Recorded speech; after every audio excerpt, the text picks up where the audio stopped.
Hello everyone, मैं हूँ doctor Suvmer and I have two doctors with me, doctor Sonika and doctor Sugandha. Welcome doctors. Thank you. Welcome.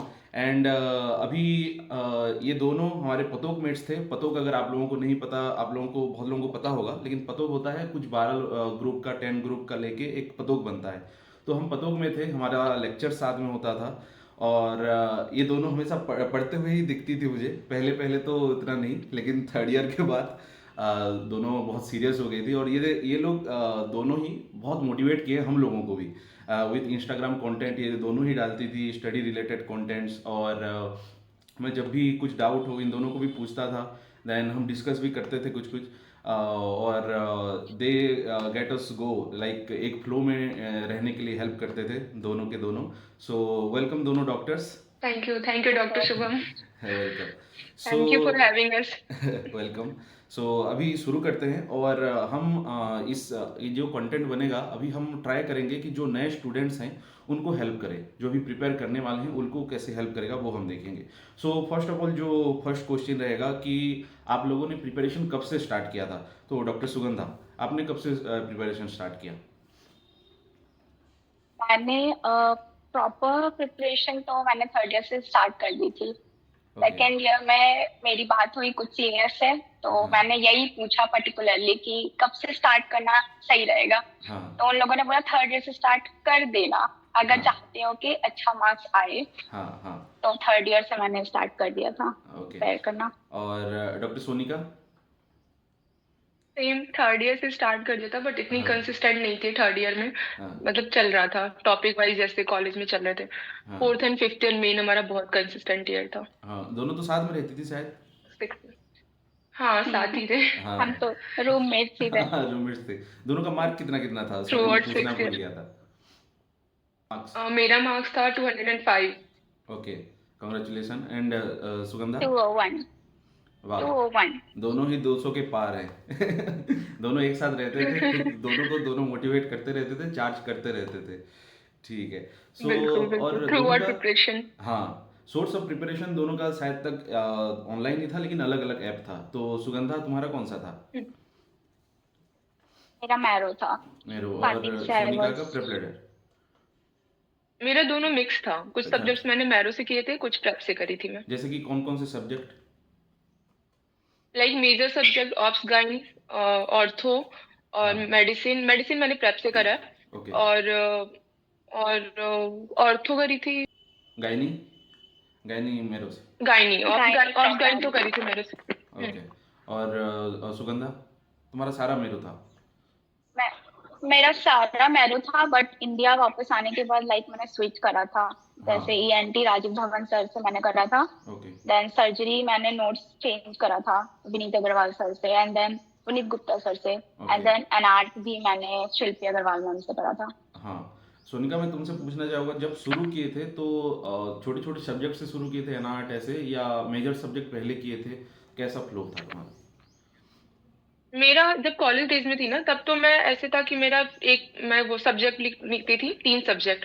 मेरा patho pharma और medicine साथ में चला है। हाँ सिस्टम वाइज करती थी मैं, इंटीग्रेट करके पढ़ती थी, तो ऐसे करके मेरे तीनों सब्जेक्ट कंप्लीट हुए थे और मुझे पता भी नहीं लगा था कि कितना टाइम लग रहा है, क्योंकि मेरे हाँ को ये था कि तीन सब्जेक्ट साथ में चल रहा है। हाँ तो ये तीनों मेरा साथ में चला था।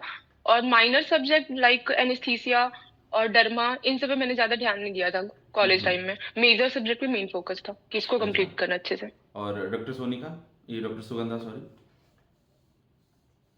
सेम कॉलेज में सिस्टम हाँ वाइज चलता था हम लोगों का, हाँ तो उसके हाँ। साथ साथ कंप्लीट करना तो था सब जो कुछ। टॉपिक वहाँ पे और देते थे वही उसी को मेरो या प्रेपलर से वहीं वो से पढ़ सब लेते थे। हाँ। से देख लो। हाँ, ओके। तो ताकि अच्छे से प्रिपेयर हो जाए। हाँ। और जो माइनर सब्जेक्ट थे वो आने के बाद किए थे, राइट। माइनर सब्जेक्ट लाइक सब तो नहीं, हाँ बट हाँ कुछ कुछ। हाँ। और जैसे कि साइकेट्री ये सब हो गया, वो तुम लोग तो क्लास किए थे क्या एराइज के, या नहीं किए थे। नहीं, नहीं। स्टार्टिंग में करे थे जब कोरोना के पहले सर आए थे, हाँ हाँ। तब किया था कुछ क्लास। फिर ओके। तो अपना मेन सोर्स जो था कि हाँ ऑनलाइन ही करना है, तो वही फॉलो किया हमने। हाँ हाँ। सो यही है कि जो भी सोर्स फॉलो करो अच्छे से कंसिस्टेंट होके करो, तो सक्सेस इज गारंटेड। ओके। सो अभी एमसीक्यूज कहाँ से करते थे? वहीं से ऑब्वियसली वही प्लेटफॉर्म से करते होंगे। और कैसे टाइम मैनेज करते थे जहाँ जब वहाँ पे थे, तो टाइम कैसे मैनेज होता था दोनों का?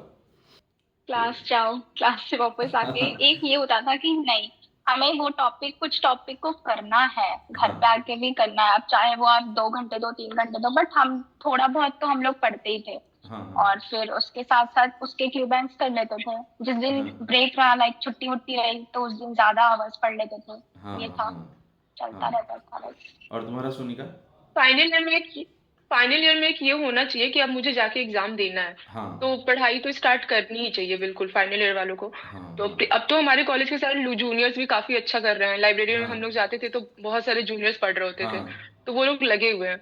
तो टेंशन वाली बात नहीं है, हो जाएगा। बस कॉलेज में चलते रहो, फ्लो में हाँ चलते रहो, जो टॉपिक चल रहा है। लाइक अगर वहाँ पे कार्डियो चल रहा है, हम लोग के वहाँ तो सिस्टम वाइज ही होता था, तो वो हाँ और बेनिफिशियल होता है हाँ कि वो हाँ सिस्टम सारे सब्जेक्ट के कंप्लीट कर लो, तो हाँ। तुम्हारा हो जाएगा। फिर एंडोक्राइन चल रहा है, तो सारे सब्जेक्ट हम लोग का वहाँ पे तो यही था ना कि सीक्वेंस में चलता था सीक्वेंस सब में, कुछ, हाँ। तो वैसे वैसे फॉलो करते रहे। हाँ। और हमारा ये होता है, हमें पहले लगता है कि कैसे होगा, लेकिन मेडिसिन का अगर हम एंडोक्राइनोलॉजी कर लिए तो सर्जरी का तो हो ही जाता है, थोड़ा सा एक्स्ट्रा होता है वहाँ पे। हम्म सो ऐसे ऐसे हम्म करके मेकअप हो ही जाता है। और ये चेंजेस मैं भी देखा हूँ, जब हमारे हम्म सीनियर्स थे उतने सीरियस नहीं थे, मतलब कंपेरेटिवली।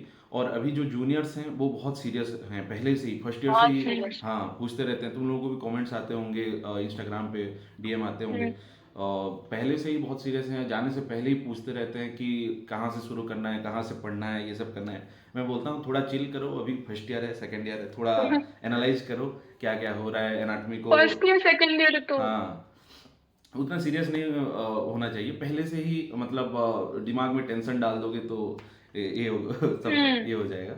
सो पहले एनालाइज करो कि एनाट क्या चल रहा है वहाँ पे, फिजियो में क्या क्या हो रहा है, तो वहीं वहीं से पढ़ो। अगर चौरासिया से पढ़ा रहे हैं तो वहीं से पढ़ो, वहीं से फॉलो करते रहो। इसके बाद जब थर्ड ईयर में आओगे उसको सीक्वेंस वाइज भी कर सकते हो, अगर जिसको जैसे कन्वीनियंट लगे, राइट। तो वो हिसाब से हम्म वो कर सकते हैं। सो ये जो सोनिका ने बोला, सुगंधा तुम क्या बोलना चाहोगे कि सीक्वेंस वाइज सही रहेगा या एक एक सब्जेक्ट वाइज सही रहेगा? यानी कि 3 सब्जेक्ट मिला के मैं एक सिस्टम खत्म कर लिया, वो सही रहेगा, या एक सब्जेक्ट खत्म करते गया, वो सही रहेगा? अगर आप लाइक कॉलेज डेज में अगर जल्दी स्टार्ट करो, बहुत स्टूडियस बच्चे हो, तो हम्म आप लाइक सिस्टम वाइज नहीं कर पाओगे। बिकॉज हमारे कॉलेज में इस टाइप से थोड़ा होता है, लाइक पैथ हो गए वो टाइम। रेस्पिरेटरी, तो उसमें हाँ सब कुछ नहीं होता है। लाइक हाँ नाट नहीं होगा, फार्मा हम्म नहीं होगा, तो हाँ उस हिसाब से करोगे तो वैसे ही चलो, कॉलेज के हिसाब से चलो। हाँ बट अगर आप लेट स्टार्ट कर रहे हो तो सिस्टम वाइज करना विल बी बेटर, कि हाँ हाँ आप एक सिस्टम उठाओ, उसका सब कुछ कर लो, तो वो हम्म। बेटर होता है। और ऑनलाइन में ये रहता है कि खुद को मोटिवेट करना बहुत ज़रूरी होता है। तो वो कैसे करते थे दोनों के दोनों? बहुत। हाँ, डॉक्टर सोनिका कैसे करते थे आप? मैं तो देखो, पहले तो जब हमेशा सबको होता है डिप्रेशन बीच बीच में, हाँ ये 6 महीने का बहुत अलग फेज होता है। हाँ तो मैं टॉपर्स की इंटरव्यू देखा करती थी यूट्यूब पे, हाँ बहुत सारे टीचर्स हैं जो बताते रहते हैं कंसिस्टेंट कैसे रहना है, वो सब यूट्यूब देखा करती थी। हाँ प्लस मेरी दो दो सिस्टर हैं, दोनों डॉक्टर हैं, ओ तो उनसे मैं बात किया करती थी। और मेरे हाँ पास एक पॉजिटिव फ्रेंड थी, हाँ तो हम साइड दोनों में। बहुत पॉजिटिव थे तो हाँ, बहुत पॉजिटिव रहे हम लोग थ्रू आउट आवर प्रिपरेशन। हम लोग को कभी ऐसे नहीं था कि नहीं होगा, हमारा हो हाँ तो हाँ जाना है, ये तो श्योर था। हाँ हाँ। मैं भी जब क्रैप करता था, इन दोनों में से किसी को मैसेज कर लेता था क्या करना है यार, होगा कि नहीं। ये दोनों पॉजिटिव वाइब देते रहते हाँ थे। So thank you for that also. Hmm और जिनका अभी नहीं हुआ, हमारे दोस्त लोग हैं, अनफॉर्चुनेटली थोड़े थोड़े मार्क में रह गए हैं, हाँ, उनको क्या सजेस्ट करना चाहोगे? जिनका नहीं हुआ है, ऐसा तो है नहीं कि उन लोगों ने पढ़ा नहीं है, हाँ उन लोगों ने भी पढ़ा है, सबने पढ़ा था। हाँ और जो 149 पे रुक गए हैं, या फिर मतलब 145 अबव रुके हैं, उनको भी पता है, हर चीजें पता है, कॉन्सेप्ट क्लियर है उनके। हाँ बस अब उनको देखना है कि वो हाँ कहाँ लैक कर रहे हैं, लाइक कौन सा सब्जेक्ट उनका थोड़ा मिसिंग चल रहा है, उस पर हम्म ज्यादा फोकस करे। अब स्टार्टिंग से पूरा तो स्टार्ट करने का कोई लॉजिक नहीं बनता है। हाँ और ज्यादा ज्यादा से ज्यादा जीटीज दे और मोटिवेटेड रहे, लाइक अच्छा मैनिफेस्ट करे, वो हम्म। बहुत इफेक्टिव होता है। हम्म। और सोनिका? सेम यही कि वो लोग, मैं तो सबको बोलूंगी कि अभी से स्टार्ट करें, अपना सोशल मीडिया सब कुछ बंद करके, हम्म। और जीटी दे। हम्म जीटी से पता चलेगा वीक पॉइंट क्या है, वीक टॉपिक क्या है, वहीं से स्टार्ट करें। हम्म और सबने पढ़ाई की है, जो 140 एबव है उन्होंने पढ़ाई की है, वो एक माइंडसेट, और हम्म तुम कितने मोटिवेटेड रहे, वो हम्म बहुत ज्यादा मैटर करता है। तो हम्म। बस पॉजिटिव रहो, और एग्जाम इतना टफ नहीं है अगर कंसिस्टेंट रहे तो। और हाँ जीटी देते जाते ना, जब मार्क्स बनते जाते तो बहुत कॉन्फिडेंस आता है। मेरा तो कॉन्फिडेंस मेरे एग्जाम से आया था हाँ कि हाँ। मेरे जीटी में मार्क्स आ रहा है तो मेरे एग्जाम में मार्क्स आएंगे, ये था। और जीटीस का जब आया तो जीटी कितना इंपॉर्टेंट है वो भी बता दो सोनिका। बहुत इंपॉर्टेंट है जीटी। हाँ। तो मैं फर्स्ट जीटी अपना दी थी जब हम लोग का डिग्री कंप्लीट हुआ था, जब हम लोग खाली थे, वो कॉन्वोकेशन के लिए वेट कर रहे थे, तब मैंने फर्स्ट जीटी दिया था। तब मेरे 143 बने थे। थोड़ा सा मैं डिप्रेस हुई थी कि अभी मेरे मतलब नहीं हुए हैं अपने प्रिपरेशन। फिर मैं यहाँ पे आके अपने प्रिपरेशन स्टार्ट की थी अगस्त से, हम दोनों ने। हाँ तो अगस्त से मैंने स्टार्ट किया, तब मैं जीटी दी थी। तब मेरे आए थे, मैरो की जीटी दी थी 164। हाँ तो मेरे को कॉन्फिडेंस आया कि मैं क्रॉस कर लूंगी, हो जाएगा धीरे धीरे। हाँ। हर 15 डेज पे जीटी दी मैं, उसके बाद फिर वीकली दी। और हम लोग मिस्ट ज्वाइन किए थे, मिस्ट का टेस्ट एंड डिस्कशन। उसके क्वेश्चन हम लोग सॉल्व करते थे। और क्वेश्चन सॉल्व करने के लिए प्रैप, मैरो और मिस्ट, ये 3 प्लेटफॉर्म मैंने यूज किया था। हाँ। और सुगंधा तुम क्वेश्चन कहाँ से करते थे, यानी कि प्रीवियस ईयर क्वेश्चन ही करती थी या कोई भी क्वेश्चन ऐसे रेंडमली? प्रीवियस ईयर क्वेश्चंस भी करती थी, और लाइक कस्टम मॉड्यूल का ऑप्शन आता है वो भी यूज करती थी। लाइक वो सब्जेक्ट जिसको भी मैंने रिवाइज किया तो फिर मैं उसके कस्टम मॉड्यूल्स यूज करती थी। हाँ और बाकी सेम 3 प्लेटफॉर्म्स हाँ। मैंने भी यूज करा था। लगभग कितना ग्रैंड टेस्ट दे दिए थे एग्जाम तक? मैंने मैरो के कम से कम 12-13 ग्रैंड अरे टेस्ट बाप दिए रे। थे। हाँ देन प्रेप के वो फ्री वाले जो आए हाँ थे हाँ, वो फ्री मैंने वाले, हाँ किया था। मैं भी वही दे देन रहा मिस्ट था। में भी हुआ हाँ था। हाँ, हाँ तो वो हाँ भी दिया था, तो लगभग 16-17 तो हुआ ही होगा। हाँ। Okay then. But platform change करना इज गुड। हाँ हाँ, अभी जो भी थोड़ा जो अलग प्लेटफॉर्म अलग कर रहे हैं क्वेश्चंस कंटिन्यू का वो करें, होता है। वो सही रहेगा। हाँ। हाँ और क्वेश्चन बैंक के लिए आप लोग वो बुक भी, एफएमजी सॉल्यूशन भी यूज कर सकते हो, वहाँ पे भी प्रीवियस ईयर क्वेश्चन रहता है। लेकिन आंसर देख के एनालाइज करना, कुछ कुछ हर फुल प्लेटफॉर्म रॉक में थोड़ा सा रॉन्ग तो होता ही है, तो वो थोड़ा सा बहुत देख। ज्यादा थोड़ा है उसमें। ग्लिच है। हाँ थोड़ा सा मतलब प्रैप में कुछ और है, वहां पे कुछ और है, तो थोड़ा सा कंफ्यूजन भी होता था कि होता यार है। कौन सा हाँ सही है। तो मैं तो जो ऐप होता था वही फॉलो करती थी, हाँ, मैं भी वही कि करता था। क्योंकि उसमें बेटर एक्सप्लेनेशन रहते थे। हाँ।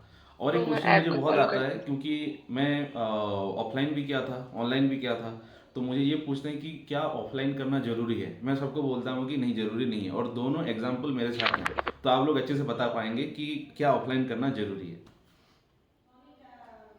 जरूरी तो नहीं है मे- ऑफलाइन करना, अगर हाँ। आपने स्टार्टिंग से कर रखा है। लाइक आप पढ़ रहे थे पहले से, कंसिस्टेंट हम्म थे, आपको है, आप सिटिंग पावर है आपकी, आप खुद को मोटिवेट रख सकते हो, तो हम्म। कोई जरूरत नहीं है ऑफलाइन की। बिकॉज हाँ उसमें आपको फिर आके मोटिवेटेड रहना होगा कि हाँ रिवाइज भी करना है मुझे। हाँ वरना क्या हाँ फायदा, वो वही सेम चीज हुआ कि आपने ऑनलाइन वीडियो देखा बाद में उसको पढ़ा नहीं, हाँ वो हाँ सेम होता है फिर। हाँ। और revision is most important, revision के बारे में थोड़ा बता दो सोनिका। रिविजन रिवीजन वही, देखो वहां से आगे कॉलेज से आके मैंने पूरा का पूरा, हम दोनों ने सिर्फ आरआर वीडियो पे वो किया था कि आरआर वीडियो अच्छे से करनी है। तो स्टार्टिंग से आरआर वीडियो करी। और प्रेप में ना हर टॉपिक के बाद पीवाईक्यूज है। हाँ लाइक ईएनटी कंप्लीट हो रहा है तो उसका पीवाईक्यू है, हाँ एम्स का भी है, नीट का भी है और एफएफजी का है, पूरा है। तो हाँ वो मैं साथ साथ में सॉल्व करती थी। हाँ जो भी एक्स्ट्रा पॉइंट होते थे मैं अपने नोट्स में ऐड कर लेती थी। हाँ तो ये नहीं लगा कि हाँ मेरे नोट कंसाइज है, क्योंकि जो भी इंपॉर्टेंट टॉपिक है वो तो मैं हाईलाइट करती थी कि हाँ ये पीवाईक्यू है। हाँ तो ऐसे करके धीरे धीरे बढ़ती गई। आरआर पे ही मैंने पूरा रिलाई किया था। हाँ और जो टॉपिक, लाइक कुछ कुछ टॉपिक्स थे जो मेरे नहीं समझ में आते थे, उसके मैं मेन वीडियो देख लिया करती थी। हाँ और वही अपना शॉर्ट नोट्स बनाती थी डे 1 से, क्योंकि मेरा ये था कि लास्ट के जो 15 डेज हो गए उसमें कैसे रिवीजन करना हाँ। है, राइट। तो उसका तैयारी करना चाहिए। हाँ। तो मैं अपना फर्स्ट डे से ही जो भी मेरा वीक पॉइंट था या हर बार जो गलत हो रहा था वो एक अलग से नोट्स बनाती थी। अच्छा। ओके। और एमसीक्यूज जो प्रैक्टिस करते थे उसी को भी लिखते थे, जो एक्स्ट्रा पॉइंट्स आता था, राइट? हाँ। हाँ, वो जो इम्पोर्टेंट है। पीवाईक्यू में है, मेन तो हाँ। पीवाईक्यू इम्पोर्टेंट था। या जो कि क्वेश्चन हम कर लेते हैं, हमें लगता है कि इतना मार्क आ गया, इतना मार्क, उसको एनालाइज करना ज़्यादा इंपॉर्टेंट है। उसको एनालाइज करो, उसको लिखो कहीं पे, या तो अच्छे से याद करो, वो ज़्यादा इंपॉर्टेंट है, राइट? और आप जो 20th नोटबुक बोलते हैं उसके बारे में क्या बोलोगे? सुगंधा, आपने बनाया था एक एक्स्ट्रा नोटबुक, जैसे सोनिका ने बनाया था एक्स्ट्रा के लिए? हाँ, 20th नोटबुक मैंने भी बनाया था। हाँ मैं वही सेम जीटी दो, और देन आपको पता लग जाएगा कि आप बार बार कौन से क्वेश्चंस रॉन्ग कर रहे हो, वो सेम चीजें ही रॉन्ग होती हैं बार बार, हाँ तो उसको हाँ आप लिख लो। लाइक और जैसे कोई भी रटने वाली चीज है, मदद करना है, उन चीजों को आप उसमें एडअप कर लो। हाँ और जो आपको लगता है फ्रिक्वेंटली आ रहा है, उसके जो भी फैक्ट्स है, फैक्चुअल थिंग्स है, वो भूलते ही है, तो वो उसमें एडअप करते जाती थी। हम्म। तो बस वही मैंने और लिखना है। कुछ कुछ सब्जेक्ट होता है जिसको कि मगअप करना पड़ता है, पीएसएम का बहुत सारे चीज़ें हैं, मगअप करना पड़ता है, उसको कैसे मैनेज करते थे? ये क्वेश्चन मुझे बहुत बार आया है, तो अभी मैं ऐड किया हूँ अभी पॉडकास्ट में, ये कैसे करते हाँ, मुझे भी बहुत लोगों ने हो? पूछा। हाँ पीएसएम तो पीएसएम मैंने बहुत क्या किया, वोलेटाइल। हाँ पीएसएम बहुत वॉलेटाइल है, आप उसको कहीं से भी कर लो। हाँ वो मतलब वो आएगा ही बाहर से। तो हाँ मैंने तो पीएसएम की बहुत से वीडियोस देखे थे यूट्यूब के। हाँ लाइक जिसके भी एलएन के भी एक सर है, हाँ उन्होंने इतने अच्छे से पीएसएम को बताया। मैंने हर वीडियो देखा था पीएसएम का, और हाँ वही रैपिड रिवीजन ही पढ़ा था, क्योंकि हाँ पता है बाहर से आना ही था। हाँ हाँ। तो जितना और Sonika, can student start with rapid revision only, या मिक्स्ड करके चलना हम्म चाहिए? तो वो बता दो थोड़ा।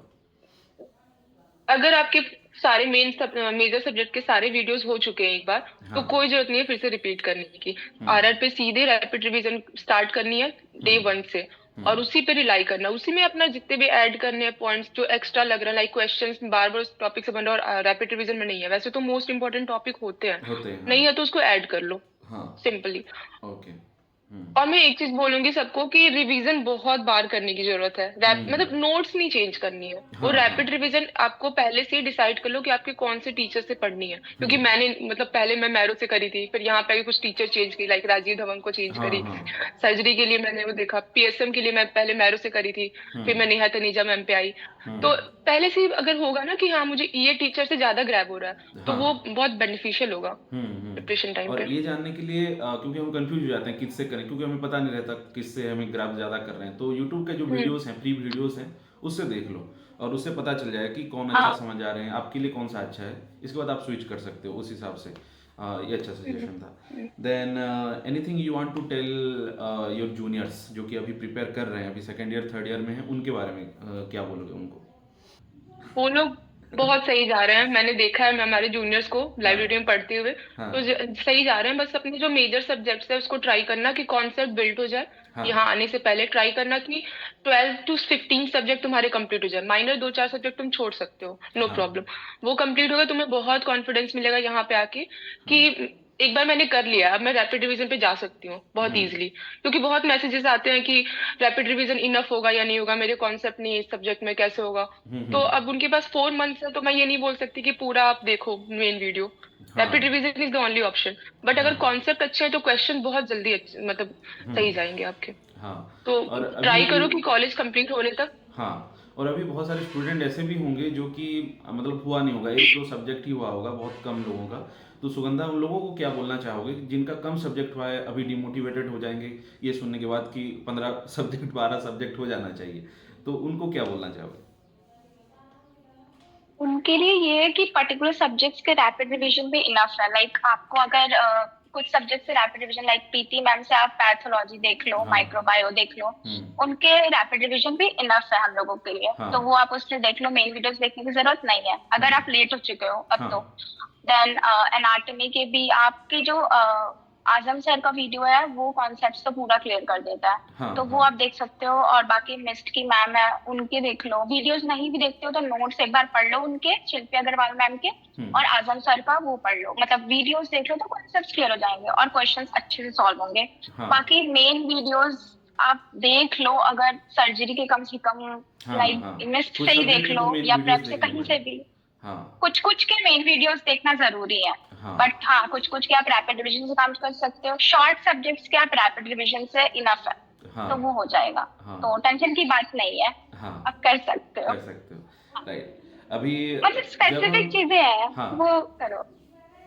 हाँ, और जब भी छोड़ना हम भी शुरू आना करते चाहिए। हैं हमारे पास एक क्वेश्चन आता है कि हम कर तो पाएंगे, कर पाएंगे कि नहीं। लेकिन मैं ये देखा हूँ, जब हम शुरू करते हैं पहले पहले तो डाउट रहता है, जब हम एक लेवल पे आ जाते हैं, क्वेश्चंस करते रहते हैं, एमसीक्यूज देते रहते हैं, हमें खुद को पता चल जाता है कि कौन सा टॉपिक ज़्यादा इंपॉर्टेंट है, उसको हम पढ़ लेंगे, तो उसको एटलीस्ट उसको कर लें, वैसा तो पता चल जाता है। तो जो ग्रैंड टेस्ट के बारे में हम बात कर रहे थे वो बहुत इंपॉर्टेंट है गाइस। ग्रैंड टेस्ट आप बार बार देते जाओ और उससे आपको पता चल जाएगा कि कौन सा ज़्यादा इंपॉर्टेंट है, कहाँ पे ज़्यादा फोकस करना है आप लोगों को, वो पता चलेगा। लेकिन वो ऐसे नहीं होगा कि आप पहले से ही वो कर रहे हो। आप थोड़ा सा पढ़ लो, एक बार एटलीस्ट एक बार रिवीजन कर लो, इसके बाद ग्रैंड टेस्ट दो, तो आपको क्लियर होते जाएगा। नहीं तो आपको पता नहीं चलेगा कहाँ से आ रहा है, क्योंकि medicine is integrated subject, right, तो सारे जगह से मिक्स्ड है। और जो छोटे छोटे सब्जेक्ट्स हैं जैसे कि एफएमटी हो गया, साइकेट्री हो गया, ये सब के बारे में क्या करते थे सोनिका, आप क्या करते थे?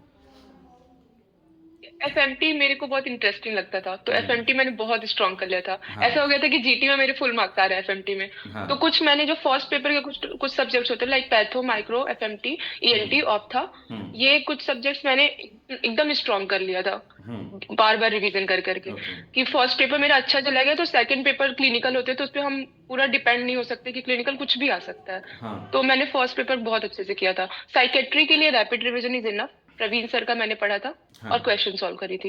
ओके। और सुगंधा, तुमने क्या किया था? मैंने भी same, first paper main focus first paper पे था। अगर फर्स्ट पेपर हो गया स्ट्रांग तो फिर सेकंड पेपर निकल जाएगा, बिकॉज सेकंड पेपर पे रिलाई नहीं कर सकते, कैसे भी आएगा वो क्वेश्चंस। नहीं हो सकता कि हाँ हम 100 क्रॉस कर ही लेंगे सेकंड पेपर में। तो फर्स्ट पेपर को स्ट्रांग करना है, मेन फोकस उसी पर होना चाहिए। बहुत से लोग हैं जो सोचते हैं कि बस मैं मेजर सब्जेक्ट कर लूंगा और मेरा तो पार हो जाएगा 150, बट वो बहुत ही गलत कॉन्सेप्ट है। जिसका जिनका भी ये बना हुआ है, तो उसको हटा के आपको मेन पे फोकस करना है। और हाँ, फॉरेंसिक बहुत स्कोरिंग है, तो उसको तो अच्छे से करना है। और इंटरेस्टिंग भी लगता है। बहुत सारे बच्चे सोचते हैं कि इसको छोड़ ही देते हैं, एक दो सब्जेक्ट है क्या होता है, लेकिन ये जो छोटे छोटे सब्जेक्ट हैं वो बिल्डअप करते हैं आपके मार्क को और आपको कॉन्फिडेंस भी देते हैं। जैसे कि आप माइक्रो अगर कर लियो अच्छे से तो आपका पैथो भी होता है, 10-20% आपका पैथो खत्म हो चुका है, वैसे वैसे करके हो जाएगा। और एक क्वेश्चन मुझे इंटरेस्टिंग सा आया था कि सर ये स्टेन कैसे याद करना है पैथो का, तो वो भी एड अप कर देता हूँ मैं, और वो बता दो सोनिका, बता दो कि कैसे उसको कैसे याद किए थे, जो मगध वाला जो रहता है पार्ट पैथो का। Ma'am Preeti ma'am is the God. हाँ, उनके सारे मैंने रैपिड रिवीजन देखे। हाँ, तो वो इतने अच्छे से निमोनिक बता दे, लाइक पी तो पी आंसर में कहीं आएगा, कहीं से ये थोड़ा थोड़ा क्लू देख देख के ना मैंने याद किया था। पैथो बहुत बार रिवीजन करने की जरूरत है, क्योंकि पैथो पूरा मगअप करने का है। तो वो क्वेश्चन करते करते ना वो भी पता चलता है क्या मगअप करना है एक्चुअली, क्योंकि सारा नहीं याद कर सकते, बहुत वास्ट है मेडिसिन, और मेडिसिन बहुत वास्ट है, तो हम सारा कुछ याद नहीं कर सकते। हमें ये जरूरी इम्पोर्टेंट है कि हमें क्या मेन याद होना जरूरी है। तो उसके लिए मैंने वही शॉर्ट नोट बना रखा था, उसको फिर लास्ट टाइम वही याद करी थी। और सुगंधा, एग्जाम के टाइम पे क्या माइंडसेट होना चाहिए, क्योंकि मैं देखा हूँ कि बहुत आसान चीज गलत हो जाता है वहां पे, उसको कैसे मैनेज किए थे? एग्जाम के टाइम का कुछ बता दो। एग्जाम के टाइम पे ना पहले तो ये कि आप एग्जाम के टाइम पे पढ़ो मत। मैंने वहाँ बहुत से स्टूडेंट्स को देखा था, वो बुक खोल के रट रहे थे। मतलब मेरे अंदर ये फीलिंग आ गई थी मैं ज्यादा चिल हो रही हूँ क्या। मतलब हम दोनों ने ये किया था कि एग्जाम एक दिन पहले 3 बजे के बाद हमने पढ़ना छोड़ दिया था। मैं भी। और फिर हमने नहीं पढ़ा था। वहाँ बच्चे ब्रेक में भी पढ़ रहे थे। तो मुझे ऐसा लगा था नहीं, ये नहीं करना चाहिए, क्योंकि उससे ज्यादा एंजाइटी होती है, कुछ दिमाग में नहीं जाता उस टाइम। पढ़ना छोड़ दो। फर्स्ट ऑफ ऑल एग्जाम के दिन तो बिल्कुल नहीं पढ़ना है आपको। और अगर आपको बहुत एंजाइटी होती है, लाइक मुझे बहुत एंजाइटी होती है, तो मैंने अपने पेरेंट्स को बुला लिया था। वो लोग मुझे बहुत ज्यादा ही पॉजिटिव वाइब्स देते हैं, तो उन्हें मैंने बुला लिया था। वैसे ही अगर आपके पास भी कोई है तो आप उनको बुला लो, और बस ये रखो ना कि मेरे से नहीं होगा तो किससे होगा। मैंने बहुत मेहनत की है, ये पॉजिटिव माइंड लेके चलो। और बस नॉर्मल ये सोचो कि मैं जीती दे रहा हूँ। अगर एग्जाम दे रहा हूँ सोचोगे ना तो ज्यादा दिमाग लगाओगे। तो जीती दे रहा हूँ सोच के चलो, तुक्के भी वैसे ही लगेंगे फिर। और चेंज मत करो क्वेश्चंस के आंसर, चेंज मत करो। रिव्यू करना है तो करो, बट चेंज मत करना, ये बहुत गलत होता है। और सोनिका, आप बता दो कि वो जब हम एग्जाम देने जाते हैं तो हमारे पास होता है कुछ आधा घंटा 45 मिनट ऐसे बस बैठे रहते हैं, तो वो भी एक टाइम होता है जब एंजाइटी बहुत होता है, उसको कैसे मैनेज किए थे आप लोग? उस टाइम पे मैं बस यही भगवान को याद करती थी। मेरे मन में ये था कि मैंने अपना पूरा बेस्ट दिया है तो मेरा एग्जाम अच्छा जाएगा। ऊपर वाले पे भरोसा था पूरा। और सेकंड चीज मैं यही सोच के गई थी कि जीटी दे रही हूँ मैं, मेरे जीटी में 200 पार आते थे, एग्जाम में भी मैं 200 पार कर लूंगी।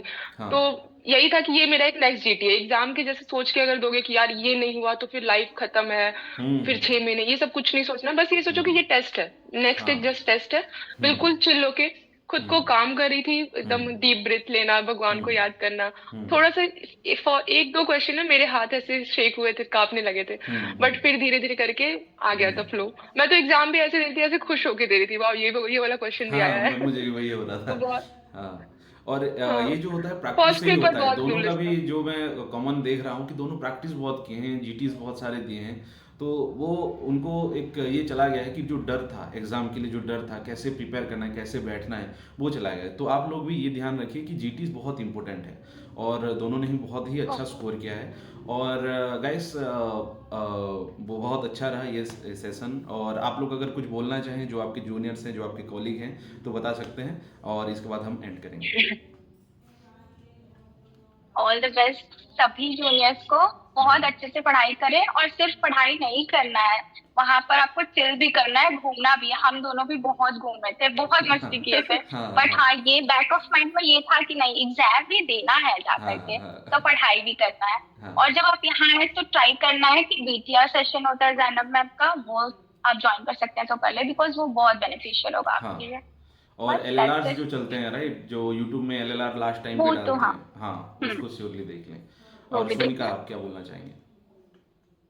सेम जूनियर को भी पढ़ते रहो, बिल्कुल कि बिना किसी टेंशन के। यहाँ पे आके जो 6 मंथ रहेगा उसमें बिल्कुल सेपरेट हो जाना किसी दोस्त के, मतलब उनके साथ है ना जो पॉजिटिव वाइब्स देंगे, एक से दो हाँ जस्ट, और सेपरेट होके पढ़ाई करनी। ये जो 6 मंथ होता है ना, ये बहुत बहुत ही क्रूशियल होता है। हाँ तो अपनी पढ़ाई उसमें मेन कंटिन्यू रखनी है। हाँ और जैनब मैम का मैं भी बोलूंगी, जैनब मैम का बीटीआर सेशन 3 दिन का होता है, 19 सब्जेक्ट एट ए कंसाइज हो जाएगा आपको। तो हम्म वो ज्वाइन कर लेना अगर कर पाओ तो। हम्म और कीप एक्सप्लोरिंग, किर्गिस्तान बहुत ब्यूटीफुल है, तो हाँ एक्सप्लोर भी करना, अच्छी यादें बना के लाना। हाँ हाँ और एग्जाम क्लियर हो जाएगा, हाँ पॉजिटिव माइंडसेट रखना, एग्जाम क्लियर हो ही जाएगा। हाँ।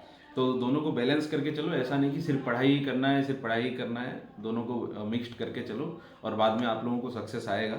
और एक सर का मुझे चीज़ एक याद आ रहा है, ईएनटी में राजीव धवन सर, वो हमेशा बोलते थे कि हम लोग मंकी हैं। खास करके लड़के को बोलते ये थे वो, हम लोग हाँ मंकी हैं, तो मंकी ही रहो, लेकिन कुछ 6 मंथ के लिए अपना मंकी को थोड़ा सा हाँ, डाउन कर लो, तो इसके बाद फिर से सप्रेस आ कर जाना। लो। हाँ, सप्रेस कर लो। बस एक टारगेट होगा ना कि एग्जाम क्लियर करना है, उसके बाद तो लाइफ बहुत बेटर होने वाली है, ये सोच के हाँ पढ़ना कि हाँ एग्जाम क्लियर होने के बाद लाइफ बहुत चेंज हो गई, तुम्हारे नाम के आगे तुम्हारा हम्म ड्रीम जो डॉक्टर था वो हाँ फिक्स लग हाँ। जाएगा। और वही है कि जो आप वहाँ पे जो भी कुछ किए हो, वो एक मेमोरी बन जाएगा जब आप क्लियर कर लोगे। अगर नहीं कर पाए तो वो ट्रॉमा बन हम्म। जाएगा, तो इसीलिए उसको अच्छे वो एक से रिग्रेट हो उस जाएगा। हिसाब से फोकस्ड रहो, खुद को मोटिवेट करते रहो। कोई बाहर का एक्सटर्नल मोटिवेटर कोई भी कुछ नहीं कर सकता, एक दिन 2 दिन है कुछ बस। नहीं। हाँ, तो खुद को मोटिवेट करो, खुद से करो। और आपको बस ये जानना है कि आप क्यों कर रहे हो, किस लिए कर रहे हो, अपने पेरेंट्स के लिए कर रहे हो, अपने लिए कर रहे हो, वो अपने दिमाग में क्लियर रखो, तो आप लोगों का भी निकल जाएगा, जैसे कि दोनों डॉक्टर्स का निकला है। और ये दोनों अपने से ही किए हैं, कोई भी ऑफलाइन कोचिंग नहीं, कुछ नहीं, ऑनलाइन से ही किए हैं, अपने से ही किए हैं, खुद सोर्सेस देखे हैं, अपने के लिए खुद के लिए कौन सा अच्छा है वो किए हैं। और ये दोनों आपके लिए एक मोटिवेटर हैं। और आप अगर चाहें तो दोनों का इंस्टाग्राम हैंडल मैं दे दूंगा लिंक में, और ऊपर भी फ्लैश भी हो रहा है, और दोनों ही ऐसे कंटेंट्स डालते रहते हैं। और 2 दिन से सोनिका का मैं कुछ फनी कंटेंट्स भी देख रहा हूँ, बहुत अच्छा लग रहा है देखने के लिए, कंटिन्यू। और दोनों ऐसे ही कंटिन्यू रखो, और हम लोगों को भी मोटिवेट करते रहो, and will be in touch. हाँ बिल्कुल। Yes, of course. Okay. Thank you Shubham. या Thank you so much. Okay.